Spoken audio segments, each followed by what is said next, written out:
There's a big development in the Lucy Beale storyline when Patrick's upset his allotment's being taken away and decides he wants to go into a care home. Denise heads to the allotment and finds Lucy's mobile phone and wallet buried. The discovery alarms Ben, who tells Jay they need to get them back pronto. Meanwhile, Jane returns in a panic. She's lost Bobby, although Masood soon finds him after he sends a video message to Tiff. Bobby has a folder of clippings about the murder and tells Jane he wants to help with the investigation and move back to the square. Suspicious and creepy. Jane confides in Phil about Bobby and she agrees to move back. Meanwhile, Ian has found out about the phone and wallet. A petrified Ben soon arrives to confess what he was doing on the night of the murder. Elsewhere, Sonia tells Carol she's going to Hastings on a course, but buys a one-way ticket to Stansted Airport. Next, we're in Weatherfield. It's taking some getting used to Steve as a sad sack, but things have got to the point that Liz wants him to see a doctor. When he does, he's quickly diagnosed with depression. He's then late picking up Amy when the new car won't start, and he loses it when Liz and Michelle have a go. Will he reveal his diagnosis to them?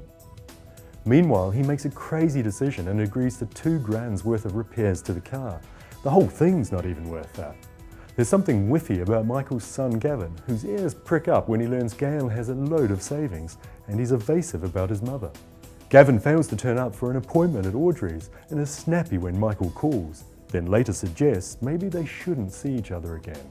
Michael suggests he does a shift at the bistro, and it's soon clear he's no cocktail waiter, as he claimed, while Michael has a dizzy spell in front of him. Will either of them come clean?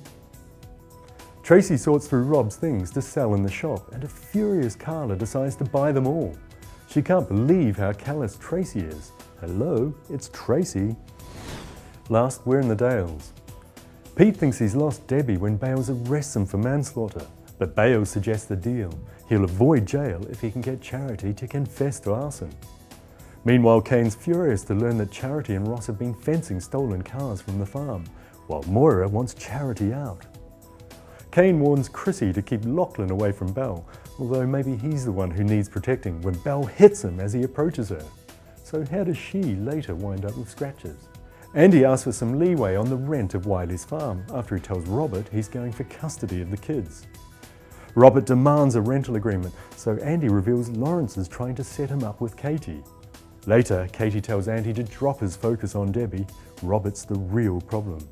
Andy eventually softens on his custody action, while he surprises Katie by saying he's going for the farm.